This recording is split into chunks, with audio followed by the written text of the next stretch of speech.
আসসালামু আলাইকুম রহমতুল্লাহি অবরাকাতু। ঈদের দিনের সুন্নত সমূহ: 1.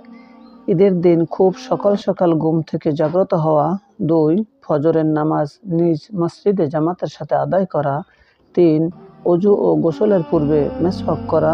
4. উত্তম রূপে গোসল করা। 5. যথাসম্ভব উত্তম পোশাক পরিধান করা।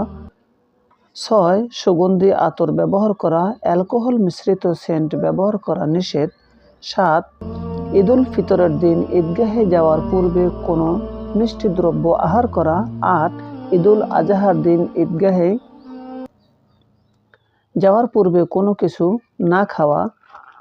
9. ঈদুল ফিতরের দিন ঈদগাহে যাওয়ার সময় আস্তে আস্তে নিম্নোক্ত দোয়া পাঠ করা: আল্লাহু আকবার, আল্লাহু আকবার, লা ইলাহা ইল্লাল্লাহু, আল্লাহু আকবার, ওয়ালিল্লাহিল হামদ।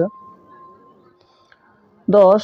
ঈদুল আজহার দিন ঈদগাহে যাওয়ার সময় জোরে জোরে তাকবীর বলা। 11. ঈদুল ফিতরের দিন ঈদগাহে যাওয়ার পূর্বে সাদগায়ে ফিতর আদায় করা। 12. শরীয়তের মধ্য থেকে যথাসম্ভব আনন্দ প্রকাশ করা। 13. পায়ে হেঁটে ঈদগাহে যাওয়া।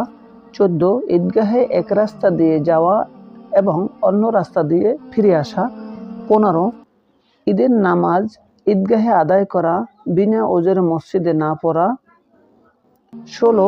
ঈদের সালাতের পর যদি ওয়াজিব হয়ে থাকে তাহলে কুরবানি আদায় করা। মহান আল্লাহ তাআলা আমাদেরকে হেফাজত করুন, আমিন। আসসালামু আলাইকুম রহমতুল্লাহি ওয়া বারাকাতুহু।